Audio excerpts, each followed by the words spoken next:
Всем здравствуйте, компания Прогресс Авто, город Благовещенск. И сегодня у нас на обзоре вот такой вот мощный японский мини-трактор Исеки TL2501.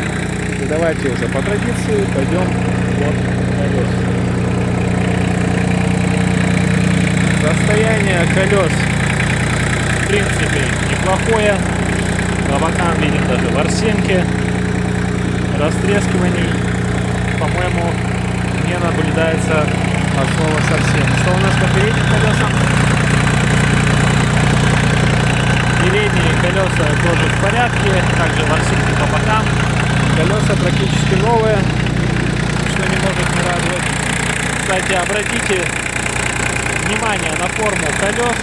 Рисунок здесь не елочка, рисунок здесь вот такой вот. А что это значит? Это значит то, что трактор заднеприводный. Это один из, скажем так, косвенных признаков, как отличить полноприводный трактор от заднеприводного. Почему косвенных? Потому что основной признак это, конечно же, кардан, который должен быть точнее под трактором и идти на передний мост. Правое заднее колесо имеет небольшие микротрещинки, которые никак не повлияют на езду. И, соответственно, трактор с тем же успехом будет долго и упорно работать на вашем огороде или где бы то ни было, где бы вы не собирались его использовать. Крепление здесь у нас трехточечное.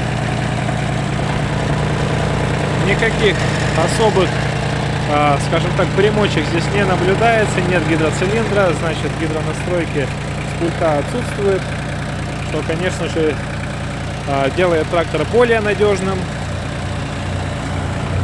Посмотрим на ножи. А вот ножи в состоянии довольно-таки хорошем. Жирненькие ножи. Износ на ножах минимальный. Также, кстати, раз уже заговорили о фрезе, фреза у нас шириной на 1,40 м. Имеется рама с колесиками уже в комплекте. Здесь вот такой вот каркас под козырек. Буквально просто накинули что-то, и от палящего солнца он вас точно бережет. Ну и, собственно, по органам управления.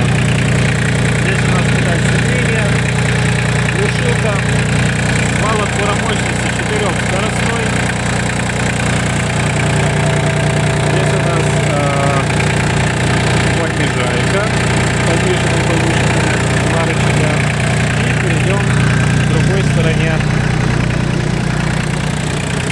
Естественно, сдвоенный тормоз, ножной газ, ручной тормоз, кстати, практически аналогичный автомобильному, что очень и очень редко встречается на тракторах.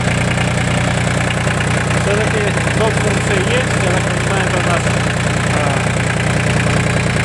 быстрое поднятие опускания фрезы, естественно, ручной газ и непосредственно управление заглублением фрезы. Это опускание, поднимание фрезы и также уровень заглубления фрезы вторым рычагом. Ну, перенесемся в салон.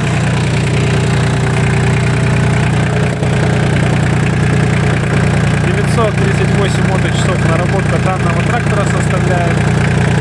Сейчас сфокусируемся. И еще разок. Вот, 938 моточасов составляет наработка данного трактора.